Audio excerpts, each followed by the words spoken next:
Welcome to another Action for Happiness event on this evening's theme of why sadness matters. Delighted to have many thousands of you joining us already this evening, and particularly delighted to have Helen Russell with us. Helen, great to see you. Lovely to be here. Thank you for having me. Helen, it's not the first time you've been with Action for Happiness. Very grateful for you making time for this. You've done two wonderful previous events with us in London back in those days when we used to have big crowds in rooms together. And I'm hoping we can revisit some of the themes from your fantastic previous work, but also really excited to be sharing your latest book on this theme of sadness and why that's so important for our overall well-being. So just for everyone joining, thank you so much for being here, and lovely to see you welcome each other from all around the world as always. It's always so great to see the community spirit on these events. So please do feel free to share your responses to what Helen is saying, and a couple of times during the event we'll be inviting you to share actively some of your responses. But as always, please keep it respectful, please keep it kind. Um, and we will have a conversation together for about half an hour just over on a range of themes to do with this evening's topic. And then, of course, we'll be making time for your questions. I know Helen's very happy to answer anything that's on your mind to do with, well, anything that comes up this evening, really. We won't have a chance for all of them, but we'll definitely bring in some of your questions. So thank you, all of you, for being here, and particularly thanks to you, Helen. And when we first did an event together, it was, of course, on your first book about living Danishly and this idea. Well, I mean, I'd love to invite you to kind of retell a bit of that story, but you were obviously living in London and then had quite a big transition to Denmark and learned some things about happiness along the way. So I'd love you to perhaps remind us a bit about that. Yeah, absolutely. So, yeah, when you and I first met, I had been living and working as a journalist in London and I had no intention of leaving. I was editor of marieclaire.co.uk. I had a nice, big, shiny job. I had good friends. I had family. I thought I had life sorted, but I was tired and stressed all the time, as many people living in cities are. And I'd also been trying for a baby for as long as my husband and I could remember. We'd had years of fertility treatment, but nothing seemed to be working. And then my husband came home one night and told me he'd been offered his dream job working for Lego in Denmark. Now, I knew nothing about Denmark. I couldn't have pointed out Denmark to you on a map of Denmark, but I did know that it had been voted one of the happiest countries in the world. And actually, it was the year that it had been voted the happiest in the UN studies. So I became fascinated by this. I thought, what are Danes doing differently?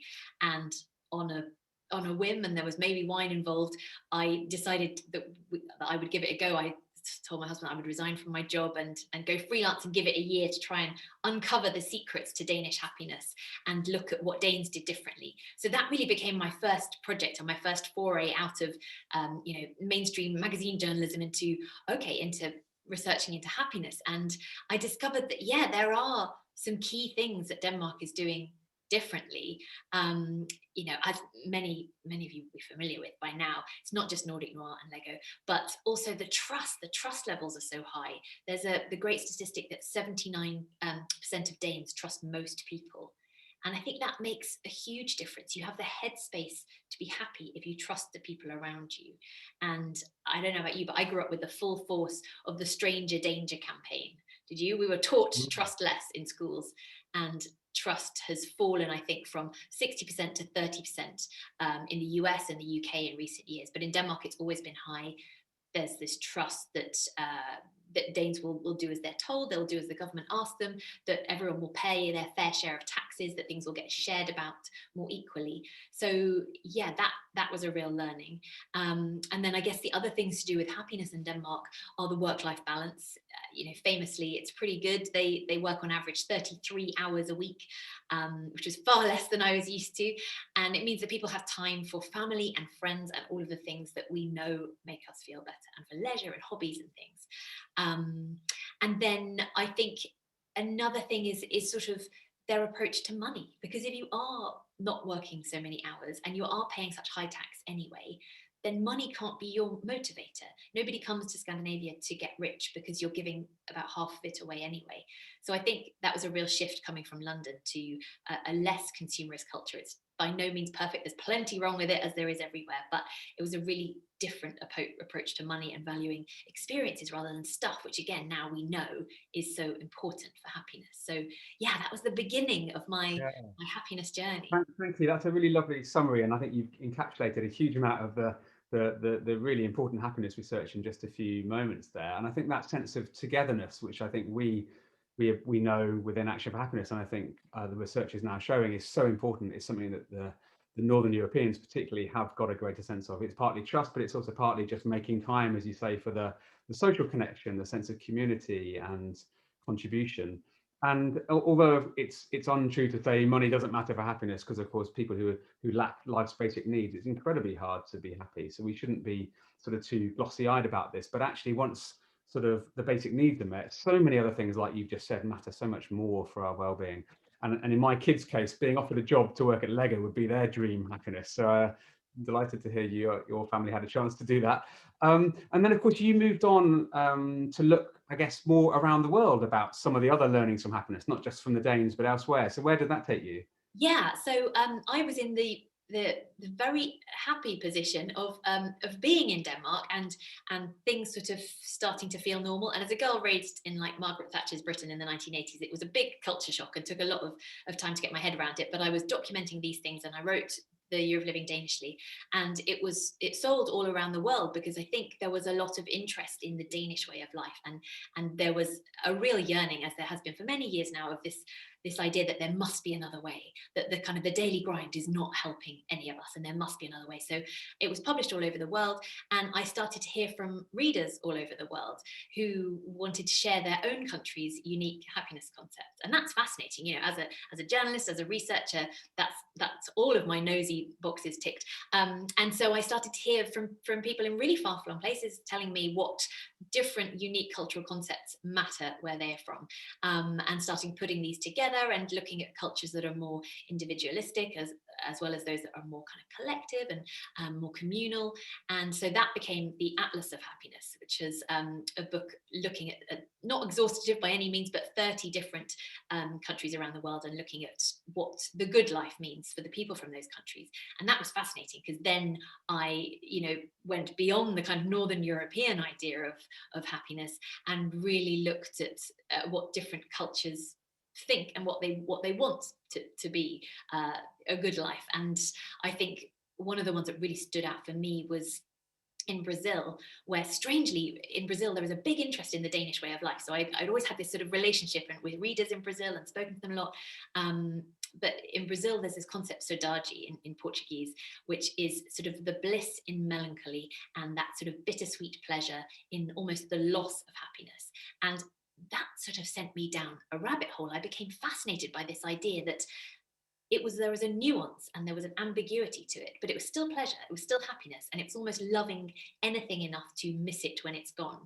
And that sort of soul expanding love and melancholy that we just don't perhaps have, or indeed just articulate in English. So I became interested in the nuance there, and the pleasure, pain, and the sadness and happiness at the same time. And I also was fortunate enough to travel to Japan for work.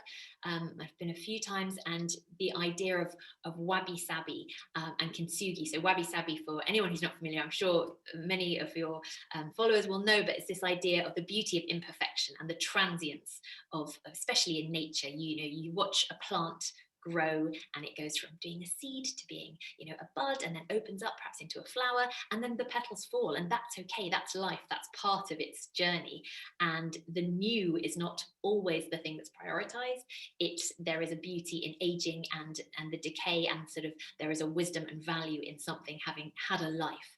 And that felt very interesting, especially coming into middle age, and especially as a woman, where cracks and wrinkles are not historically appreciated, especially in the world that I used to work in.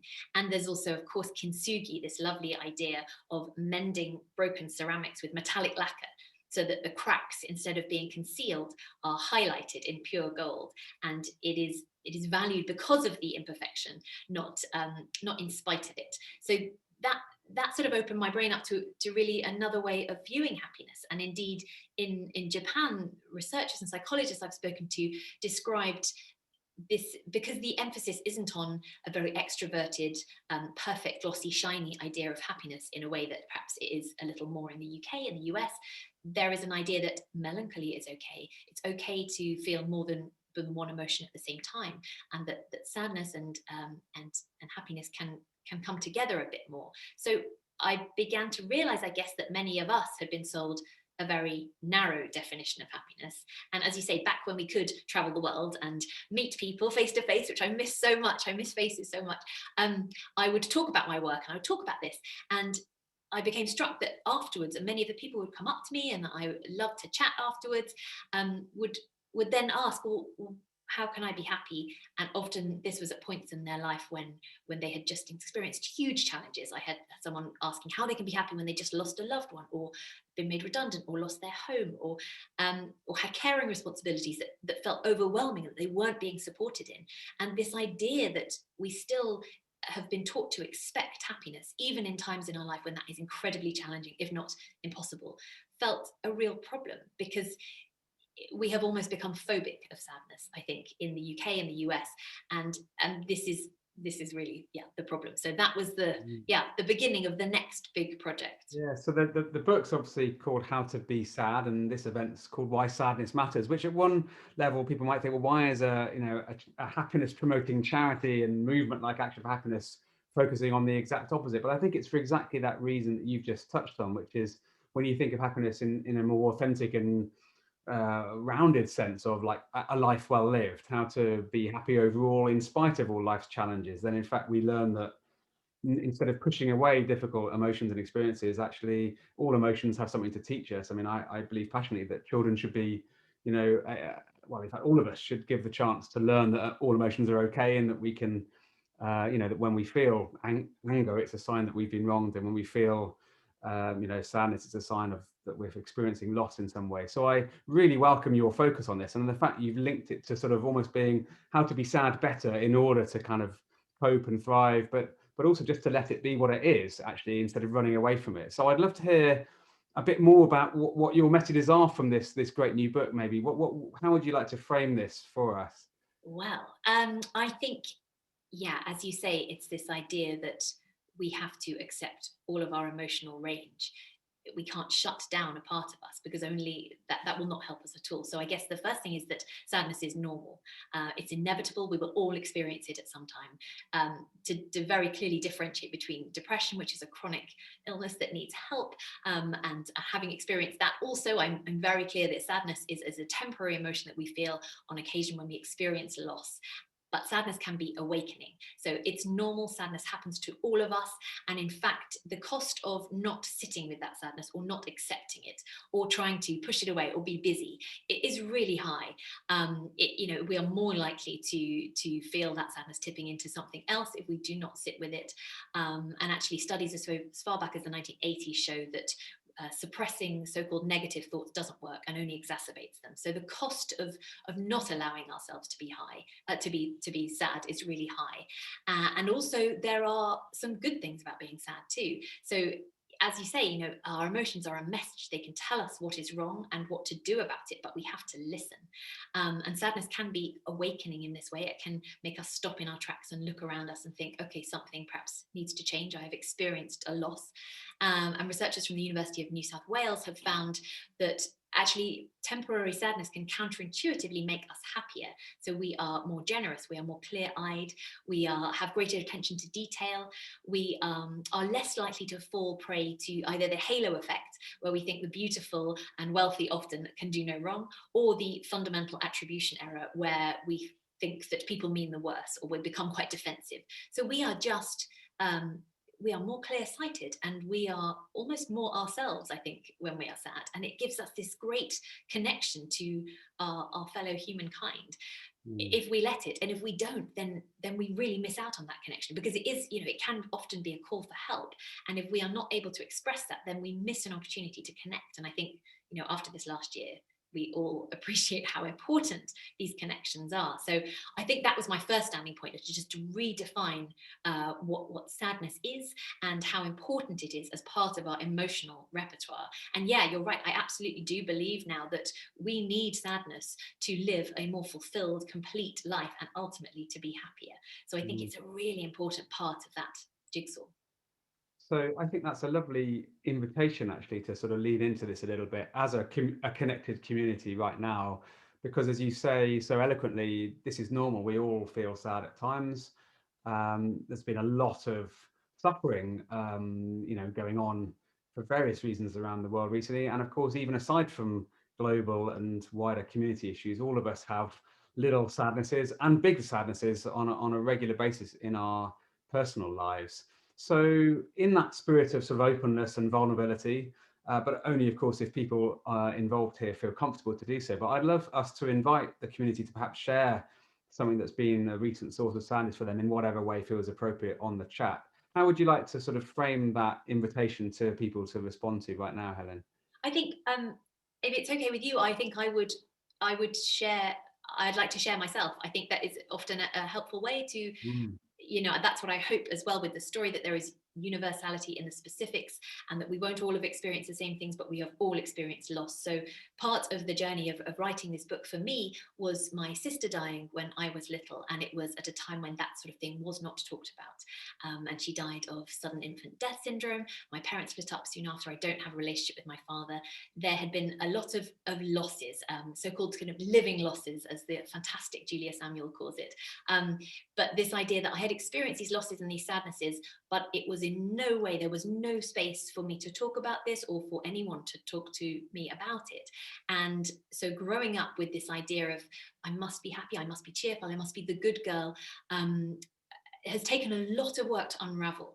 And I think it's no coincidence that I chose to pursue and research into happiness for 8 years, because I am a product of the environment that I grew up in and the culture I grew up in that said it is not okay to be sad. You should be happy. You should be cheerful. What have you've got so much to be grateful for? But actually, we are all allowed to experience sadness. There is no hierarchy of grief. We all have living losses. So I think for me, that was really important to be able to start finding a voice for this. So if anybody feels that they would also like to share, then this is a safe space, and I would be honored if you felt able to.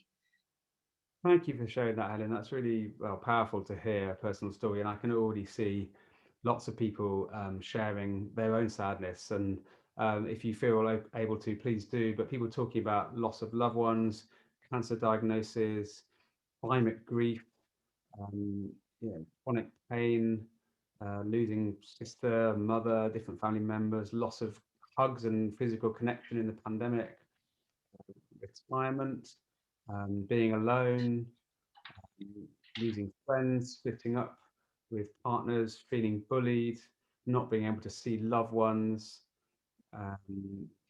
just actually somebody making a point around a sort of general feeling of sadness without it being linked to anything particular, which I'm sure is also very real for many of us as well.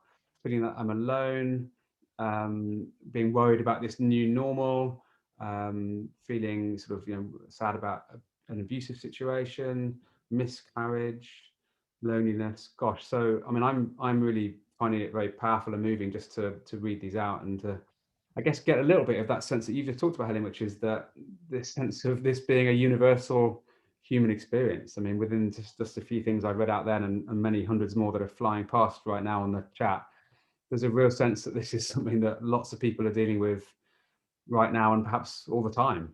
And I saw someone mention their toxic positivity, and I think I, whether or not you feel it's been toxic, but I think there is certainly a problem with dismissive positivity that we have in our culture. This idea that we often mean very well when we say, oh, it's okay, or don't cry, or oh, it'll be all right, and sometimes it won't, and sometimes we just have to be sad for that thing. Mm. So I'm so grateful to you and also everyone in the community for sharing this. Why don't we spend a moment to think about where we go with this? Because we've just invited people to raise to mind something that might be quite painful for them. What's the sort of wisdom that you picked up in your research for this work, that about once we've tuned in and sort of allowed ourselves to connect with that sadness, how we can then sort of move forward? Is it first of all about sort of just acknowledging it for what it is? Where do we start? Yeah, I think that is the very first thing, is that it's the almost stopping fighting it, and it is acknowledging, and it is when we give voice to something, when we share our stories, it helps us, because we are acknowledging what we've experienced, and we are legitimizing it, because we are giving it words. It exists. So I think that's a really powerful first step. And then I think other things that I have found very helpful in speaking to psychologists and geneticists and grief counselors and various professionals over the years, there is something around lowering our expectations on ourselves, not forever perhaps, but understanding that when we are, for example, calling to mind some of these incredibly powerful things that you're sharing right here with me right now, that we are not going to be able to be incredibly productive in the next 2 hours afterwards. We don't always be having to be productive. Our value is not based on what we achieve. Our value is based on who we are, on being people. We are enough as we are. And I think that's a really important thing to remember. I think there's a lot around shaking off shame, not apologizing for feelings. I think in the UK especially, there's a statistic that Brits, apologize, thousands of times a year, where in most cultures people only say sorry if they've done something wrong. By all means, apologize if you've done something wrong, but we should not apologize for feeling. And I think that is culturally a real problem that we have in the UK. So I would say shaking off shame, not apologizing for our feelings, and then really getting to the point where we allow ourselves to take time and we are kind to ourselves, avoiding excess or deprivation, and having fallen prey to both of those personally in the past. It's very tempting, and I completely understand how tempting it is. I spoke to a philosopher who said recently that she would be surprised if after this pandemic that everyone was not addicted to something. But we know now that the root of addiction is often a feeling of lack of connection, and that's something we've all experienced and suffered over the last year. So I think it's trying to then build up those connections, and that's challenging right now. That's so challenging. I would just love to. I want to hug people. I want to, be in a space and share an experience with people. But we have to try and make that work the ways that we can. And what I find very helpful is talking about it. But also, if we are not able to maybe perhaps get professional help and have talking therapies and access those. And there is, again, a real problem with access to talking therapies, and that being something only a few, the hugely privileged are able to access right now. Then psychotherapists and psychologists agree it does not necessarily have to be a professional. It is somebody who agrees to listen and who you agree to listen to them in return. So you create this buddy system. You have your one person who, when I call it, apologies for swearing, but I call it when Shit FM has been playing, that radio station Shit FM has been playing in your head for more than maybe a couple of days, there is somebody who you have on speed dial, or you can text and just say, Shit FM's playing. And then you make a plan. And either if you meet in person if you can, or you make a plan that you will have that call, and when they speak, you listen, and when you speak, they will listen. And that will help. We are not all, psychiatric professionals, but actually, just as we are sharing right now, that experience of speaking our truth and sharing and listening is incredibly valuable. So I certainly have people who I do that with now. And then I think it's also helpful to get some perspective, not to dismiss what we're experiencing, but to sometimes, when we need a break from these painful feelings, music I find very helpful for allowing us to sit with our sadness, but just giving us something else just to keep it at a manageable level. And studies show that actually music has immense power to influence our mood, but I'm not suggesting we use it to get happier. I'm saying that actually sad music, when we're feeling sad, acts as a companion. So it's been proven to make us feel better. They've played, people in studies have endured all sorts of interesting musical combinations, but yeah, playing some music that really sort of speaks to you is sometimes a really good way of releasing those emotions. And crying, we know, is good for us now. Crying releases cortisol. People used to think, Charles Darwin used to think that tears serve no purpose at all, but actually we know now that expressing our emotions through crying reduces cortisol. It's not through the tears, but it's expressing that emotion. So playing a piece of music that is sad, or that speaks to us in some way, feels like we are less alone. It acts as a companion in our sadness and can allow those tears to flow. So that can be really helpful. Books, I'm a big fan of, as are you, it looks like, Mark. But yeah, books are the ultimate exercise in empathy, because we are looking at the world through someone else's eyes for a moment. And reading increases our neural pathways. We are always enriched and enlarged after reading.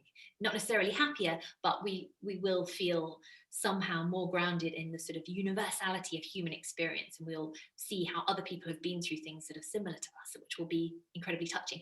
And then I also found I find history quite helpful when things are particularly bleak, not just because people have lived through far worse, and not to sort of take away from the sadness that we are feeling, but just in that sense that as human beings we have endured so much for so long, and we find a way. And I find that quite comforting as well. But there will be different things for different people. I think culture as cure, and arts on prescription is something I'm really passionate about and been researching quite a lot in Denmark. And there's so much scientific evidence now to show how that works. So looking at a piece of art that moves you, or when we can go back to theatres, but even watching a film that really transports you can be really helpful as well. And I think, I mean, this is a lovely, very helpful list of sort of practical things we can do in the face of difficult times. And it reminds me to some extent about a feeling I get sort of as I look around in this post-pandemic, or hopefully post-pandemic time of, well, during this difficult time, people have been sort of almost reawakening to the simple things that really matter to them. And you've already mentioned lots of them, whether that's um, reading or quiet time with loved ones or conversations. Another one that seems to come up a lot is physical activity, not in the sort of going to the gym sense, but just being outdoors, connecting with nature. And there's a sort of therapeutic healing part to that as well. Is that something else you found? Yeah, and that's a great one again for perspective. Anything where you're looking at the horizon, where you're outdoors, is hugely powerful. In Norway, free luftliv, or free air life, is considered pretty much like it's like a religion there. And actually, the head of Norway's Free Luftliv Association, which is really sort of supporting outdoor life, he was so busy during the pandemic, considered so important, that he was basically poached to run Norway's equivalent of the Samaritans, because it was recognized so much that it was so important for mental health. And last time I spoke to him, he's on speed dial to the government. So I think, yeah, many countries, Scandinavia as a good example, are very good at harnessing the power of spending time in nature. And Japan, forest bathing, we know is so good for you. And this isn't just woo. I mean, there's numerous studies over decades now proving the efficacy of all of these things, and being around the sea is really helpful as well.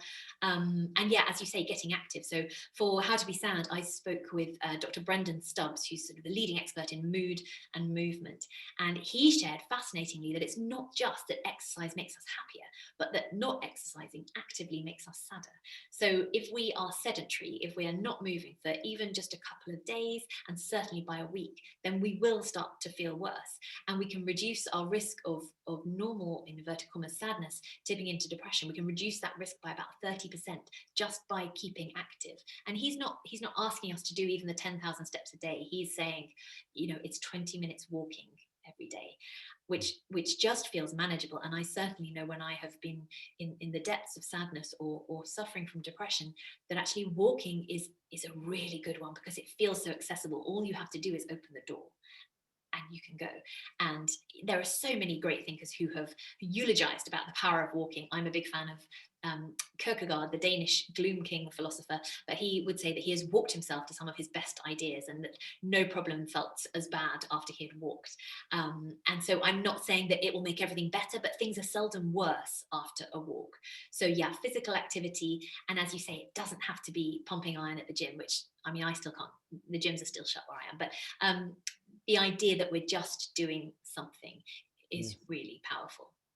So I mean, this has been a super helpful list of ways to respond to any difficult time, but particularly something you said to me when we spoke the other day about sadness was that there's something about listening to our sadness as well. And so not just acknowledging it, but sort of trying to work out, is there something that's this emotional experience is trying to tell us? Because as we said earlier, it's a sort of signal. So sometimes, is it the case that sometimes we're feeling sad and we haven't yet kind of processed what's behind that? And if we just stop and listen a bit more, we might be able to accept it and move on in some way. Yeah, and I think that's something we find really difficult. I certainly have found it very difficult to sit with it, because everything in our culture, in our media, in certainly social media, is designed to distract us, to never let us be bored, to keep us busy, and it's very difficult to do that. It's a real skill that has to be practiced, but it's completely doable. I mean, I'm not trying to say that it's too hard to do. We can do hard things. It's this, yeah, it's this idea of, if we are feeling sad, if there is a way that we can stop, and rest a little bit if we can. I think we spoke the other day about, I'm a big fan of the other side of the Malcolm Gladwell 10,000 hours philosophy. So the study was originally based on this guy Erickson, who studied violinists, and found that the ones who practiced for 10,000 hours were better, yay on their violin. But the bit of the study that is lesser reported, which I think is almost more interesting, is not only did they practice more, but they rested less. So they became, more productive. They were better in tune with their instrument, with what they were doing, because they were resting. Because that's when we have time to regroup, when we have time to process what we're going through. So I think, yeah, it's sitting with our sadness, which is uncomfortable, and it is hard. And anything around sort of sitting with our sadness, or having difficult conversations, or anything, we have been raised, many of us, with this idea that technology or medicine can fix any problem. And unfortunately, as you know, I'm reading in the comments now, as we've shared before, there are things that technology and medicine cannot fix, and that is sad, and that is just sad. And we can't do anything about that, but we can acknowledge it and accept it. And almost when we do that, the sadness is likely to move on more quickly, rather than just railing against it, or distracting ourselves, or keeping busy, which was certainly my modus operandi for years. But it's challenging, but it's so much more rewarding, yeah, if we can just sit with it and spend time with it. Thank you. And before we come on to some of the great questions that people are already posting in the Q&A, I wanted just to expand our focus a little bit outwards to society as a whole. We're talking about ourselves and our own sadness, but we've touched on the fact that it's been a difficult time for the world, and I'd imagine there's probably quite a lot of unprocessed sadness in many, many lives and communities at the moment. There's been a lot of loss from COVID, and anxiety, and loss of jobs, and loss of certainty. And it feels to me that quite a lot of that grieving has yet to happen. And it feels to me there's a really important phase coming up. So I'd love to hear your reflections on that, but then maybe we could move on to how we bring this wisdom towards our relationships with others, because almost all of us will know people who are dealing with sadness and loss and grief right now, and we'd love to be able to help them. But I think there's something about how we do that you can maybe help us with. So how do you feel about the situation we're feeling collectively, and then how we can sort of turn this wisdom outwards as well?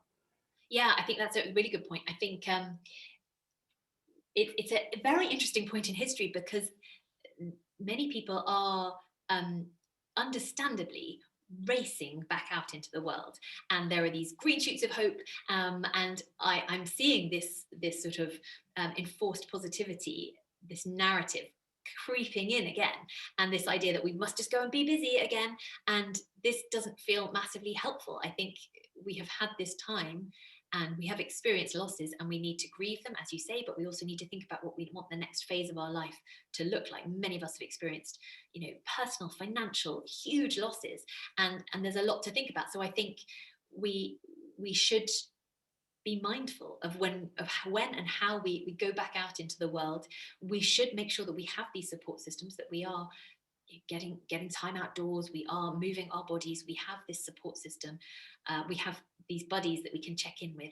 And then I think there will be people who are really struggling. I already know many friends personally who are really struggling, and at the moment, something that I'm trying to do that perhaps is helpful for me to share is just being there. So it's not trying to fix things, it's not brushing things off, oh, it'll be all right, because maybe it won't, and maybe it doesn't certainly feel as though it will be right now for many people.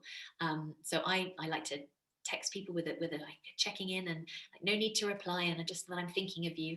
And actually, many of the people I spoke to about grief in the book said that was one of the most helpful things. When we lose somebody, often people don't know what to say, and they mean well, but I heard lots of stories time and again of people crossing the road because they didn't know what to say to somebody, and actually the people who are experiencing grief time and again just said, I just wish they'd said something. It's not necessarily what you say, it's just that you are there and you're showing that you're there. And even if you're just sending a text to someone saying, I'm thinking of you, kiss or hug, or, I hope you're doing okay today, because they probably won't be doing okay for the whole week, or for the whole month, or over a lifetime, but maybe today feels a bit okay. And so I think there's something really powerful about checking in with people when they may not be expecting it. And what a lovely thing. I mean, you can't really go wrong. I certainly value it enormously when people do it to me. So I think that's very helpful right now. Really helpful, and it's also reminding me of two very clear struggles I've had in my own life and my own response to lots of these things, Helen. So, I mean, when I was much younger, a friend's father died, and I felt completely unable to know how to deal with that, and didn't want to mention it and make her feel uncomfortable and so on, and really missed a chance to be there for her properly. And more recently, another friend's mother just died, and I was able to, and having learned over many years, to just really check in with her regularly, to listen, give her space to talk about it, and just realizing how much that has the ability to deepen a relationship, rather than, and it's just, as you say, it doesn't require a huge amount other than just showing that you're concerned and you care and you're willing to listen.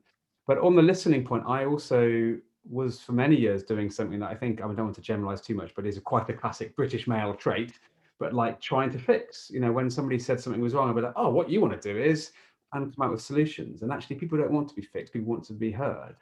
And it took me many years to realize that the kindest way to respond is to say, is to almost sort of use that active listening approach of just replaying back what you've heard, and just say, I hear it's really difficult for you right now. I can hear that you're really struggling with that. That sounds really hard. And it took me a long time to develop that capacity, but it really, as you were just saying, it can be transformational. So I'd actually love us to do another sort of interactive thing with the audience. I think this idea of checking in with people, letting them know that we're here, we're thinking of them and so on, is so powerful. Maybe we could invite people to bring to mind someone that they'd like to check in with, and perhaps if you feel keen or willing to share that. What do you think? How could we bring this to life for the audience now? Yeah, I think that's a really good idea. I think, and as you say, it's reflecting back the language that people use when they are telling us things. But I think even it can be as simple as a text. If you have the capacity to, write letters, that's lovely, receiving a letter. But yeah, a text, or just something that you can do it, that you can make a pledge that you will do that maybe tonight, after this call, that you will check in on someone who is important to you. And I think, as you say, it's often being with someone, and don't worry if it's someone who's going through something tough. Then don't worry about, you're not going to make them sadder. They're not going to forget the loss that they've experienced. I spoke to lots of people who are grieving, who said people wouldn't mention, for example, my son's name because they thought it might upset me. And it's like, oh, I haven't forgotten that my son has died. That will never happen. So actually, you mentioning it just shows me that you care. And I think that's a really helpful thing to remember when we are trying to support other people in their grief, that they are in that grief, and us being there is not going to make that worse. So I think it can only be helpful. And doing something for someone else, we know how powerful that is as well. We see warm glow giving, and helpers high. This is a real medical phenomenon that we see in MRI scans, that the brain literally lights up with the pleasure of giving. So we should do it because it's the right thing to do, but also when we feel we're being useful, that's what we're meant to do as humans. We are meant to be interconnected in this and help each other. So I think if everyone could pledge to get in touch with someone special to them after this, that would be really powerful. I can see some lovely examples coming up on the chat. People saying, "I want to check in with my, my mum," or "I want to." Have someone's just said they just texted someone that they meant to contact yesterday, and they were pleased for the nudge. Getting, supporting a co-worker who's in need. Just getting in touch with friends. So do keep them coming, folks. It's lovely to see you putting this into action.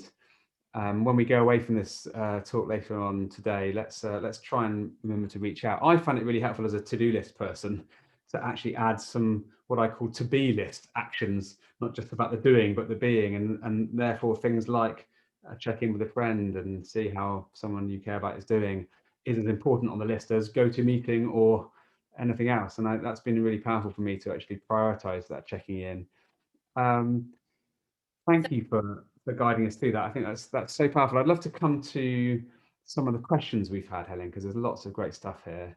And Tracy's asked a question, which I think is you touched on, but is really important. Can you talk a little bit about the difference between sadness and depression?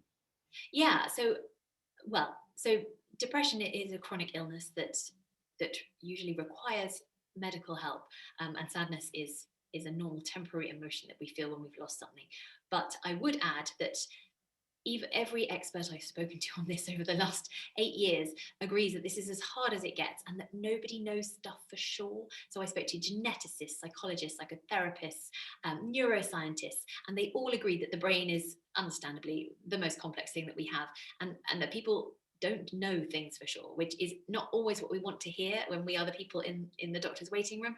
But so there are 9 criteria for depression, but people have to only people could have 4 different of these and they would still get the same diagnosis, if you see what I mean. So people could be experiencing something completely different, but they would still get that diagnosis. And actually, we tend to use in the UK now the American diagnostic manual, which has done away with things like the grief clause. So it used to be that you couldn't be diagnosed with depression if you were, you recently experienced a bereavement, and that's been done away with because the explanation is that because that depression is so often linked to grief, and because it is such a serious thing that needs help, that no one wanted to miss people who perhaps had experienced a loss recently. But the trouble is that actually when we do lose someone, we will be very, very sad, and that is sad, and that's right to be sad. That's the normal response to losing someone that we love. And it may not be that we have depression, but the medical field is not perfect, and so we will often get sort of furloughed down one path.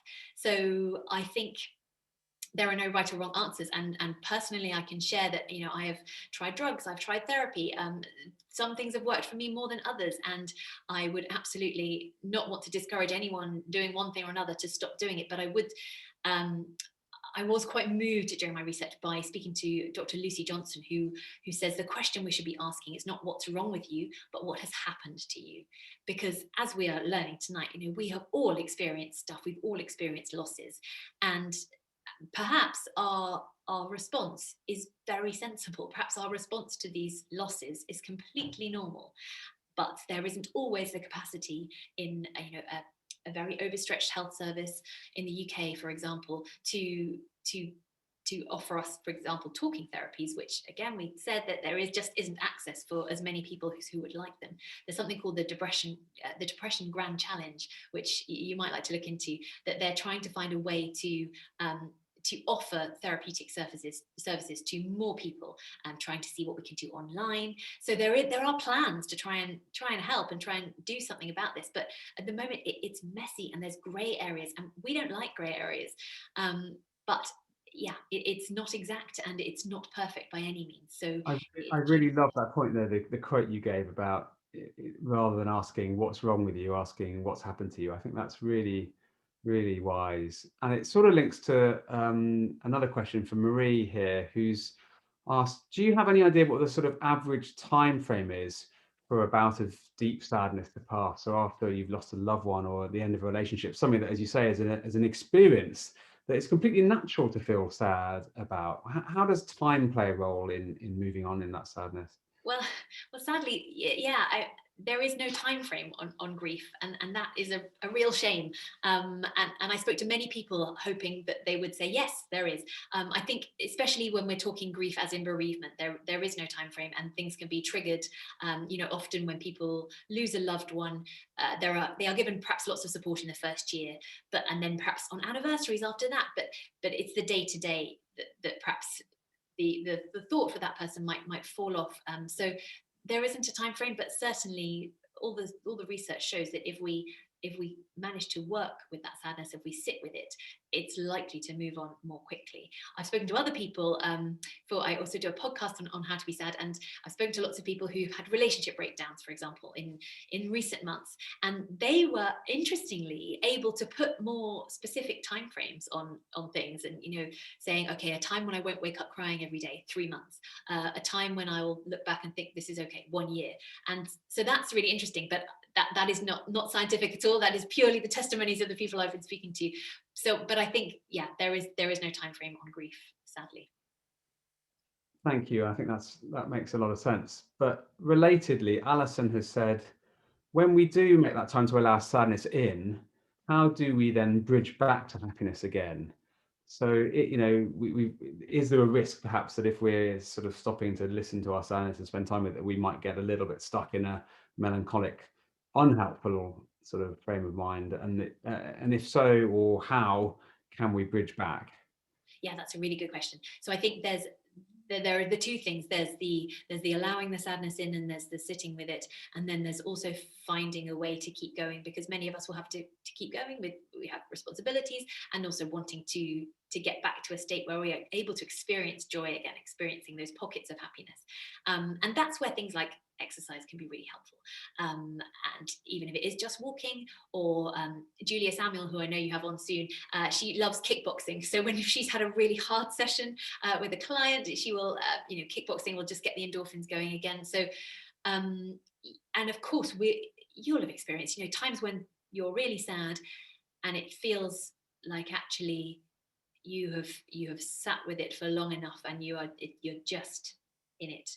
And then of course you can find ways to perhaps choose a slightly different piece of music, or watch a film, or listen to audiobooks. I find really helpful when I am really sad and I just need to bridge that to that next level, where I have to either be functional, or I have to just I need some joy. And the days when almost the pages and the words on a page seem to dance around because we are really sad, audiobooks are a massive comfort in that time for me. And actually, in the culture vitamins studies that I've been looking at around Denmark, they do librarians read to people who are suffering from either a loss, or they're off on long-term stress, sick leave from work, or suffering from depression.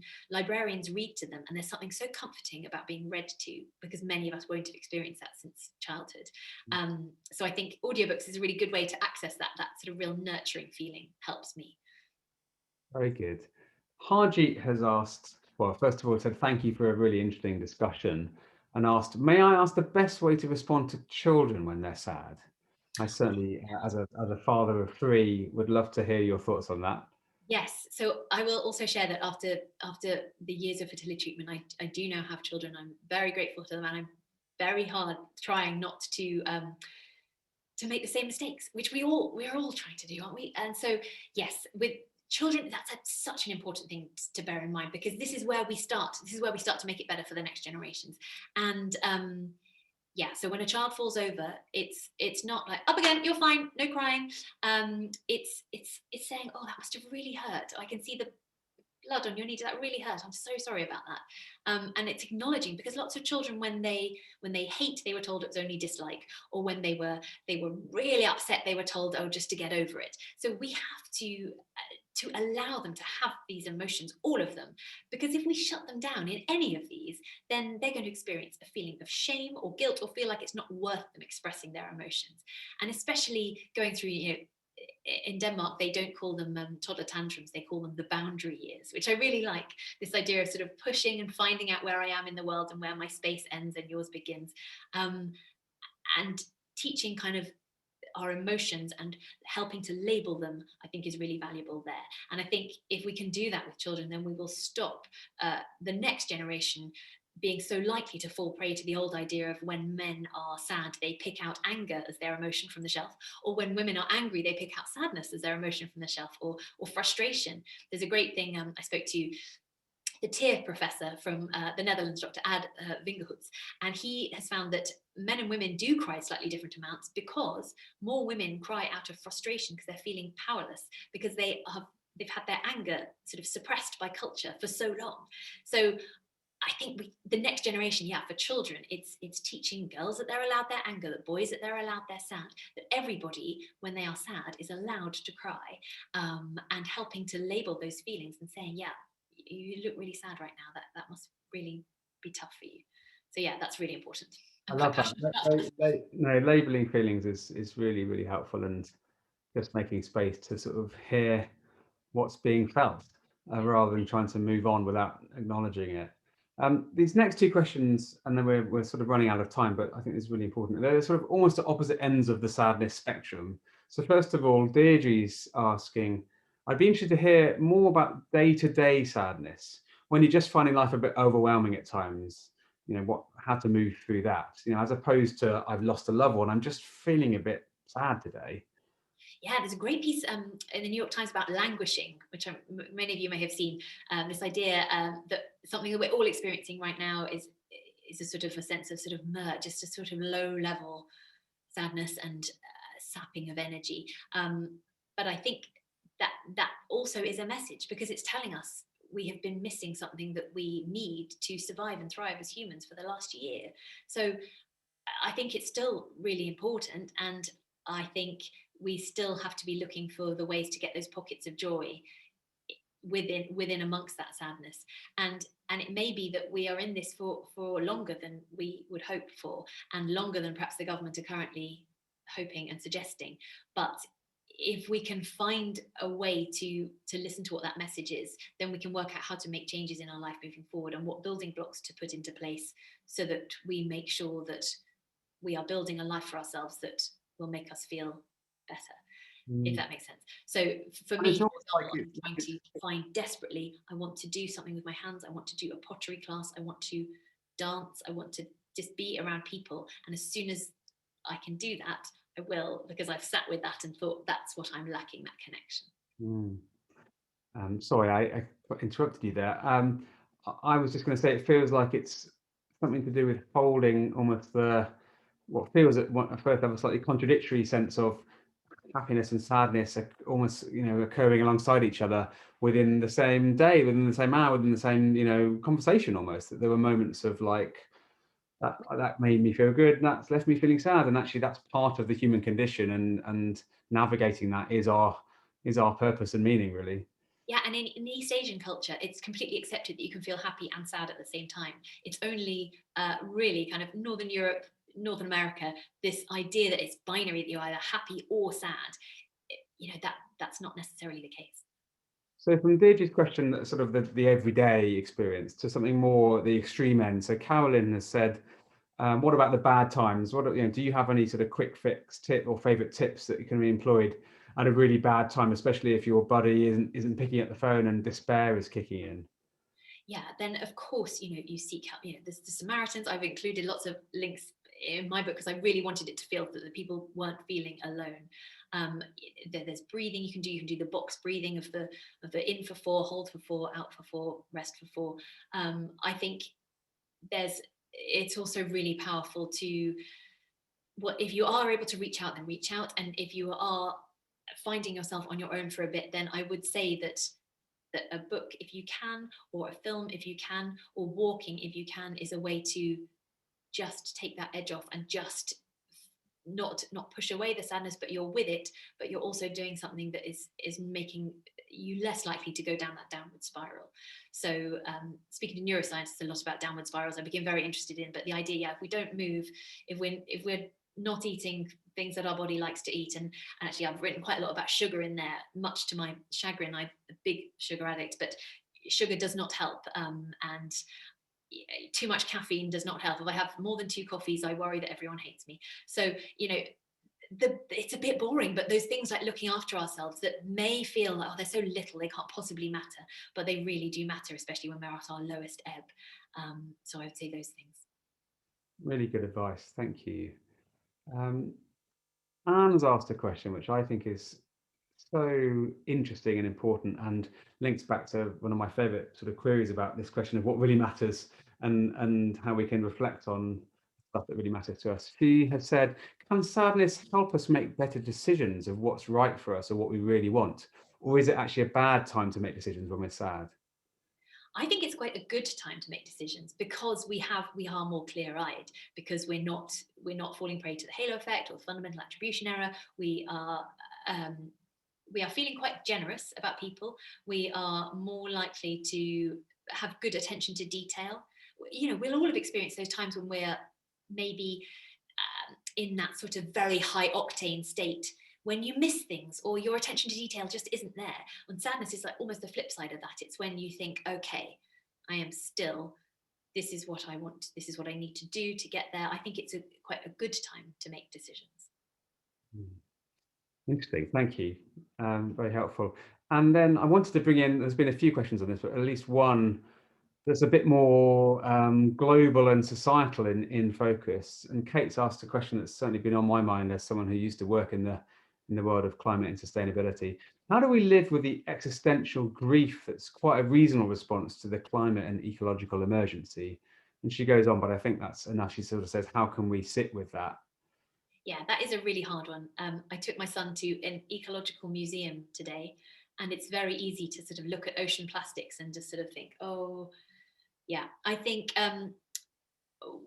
what's really important is remaining uh, hopeful, and the idea of the doing something for someone else. The idea of a do-gooder has come under some flack in recent years. I feel like Ned Flanders from The Simpsons ruined it for a lot of people, but not to instrumentalize good deeds, but doing something so we feel like we're doing something useful. That's what helps me when I feel the existential environmental crisis. And also, um, going back to the point about children, I think it's really important that we don't let children think that being a grown-up is so terrible that they don't want to do it. So we and the idea of that we leave climate change as something that our kids will look after or the next generation will look after, I think is really not helpful, because that's such a pressure. I mean, who would do that to anyone, to a child? So I think it's everybody trying to do something. But I agree that is a really hard one, and it's right that we feel pretty awful about it. And what we can do is our bit in there. So yeah, buying reusable fruit bags. I bought a lot of reusable fruit bags today. So it's front of my memory. But yeah, it's doing something. I think we always feel better when we're doing something. Mm. Well, that's where the action part of Action for Happiness comes in. And we're pretty much out of time, but I wanted to address a question. I think it's probably more aimed at me from Peter, which seems to have been the most upvoted on our list this evening. I wonder if we should rename Action for Happiness to Action for Meaning, because meaning includes happiness and sadness, so maybe more balanced. And I think it's a lovely observation. And all I'd say in response is that when we talk about happiness, Peter, we're talking about that more Aristotelian sense of a life well lived. So a happy life isn't about feeling happy all the time or pushing away the sadness. It's about responding as constructively as we possibly can in every situation, including in the face of loss and adversity and existential worries. And that's a true, deeper, more authentic form of happiness, rather than the sort of shallow, materialistic, sort of short-term hedonism that we're sometimes sold. So that's what we're talking about, very much about meaning. And on that word of meaning, just to remind everyone that we have these monthly themes and daily actions, and I think now 25 million people have been using our action ideas and calendars, and we are just coming to the end of Active April, and beginning this weekend is Meaningful May. So our month of May will be focused on the theme of meaning, and I think you've been incredibly meaningful for us with your talk here and your wisdom here this evening, Helen. Thank you so much for what you've shared. You've reminded us that sadness is normal, that actually pushing it away isn't helpful, and that there are lots of constructive things we can do to both sit with it, to move forward from it, and also to help others who might be feeling sad. And I think that's such a powerful and timely message. Is there any final thought you'd like to leave us with this evening?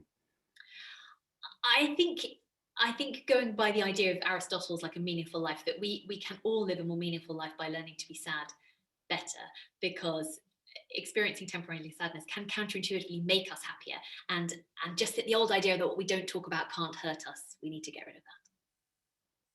Well said, Helen. Keep up the amazing work. We'll be sharing a link in our follow-up email to your website, to the lovely book, and also sharing the video from this event and the chat file. So anyone who has enjoyed this and would like to watch it again, or would like to share it with others, you'll be able to do so.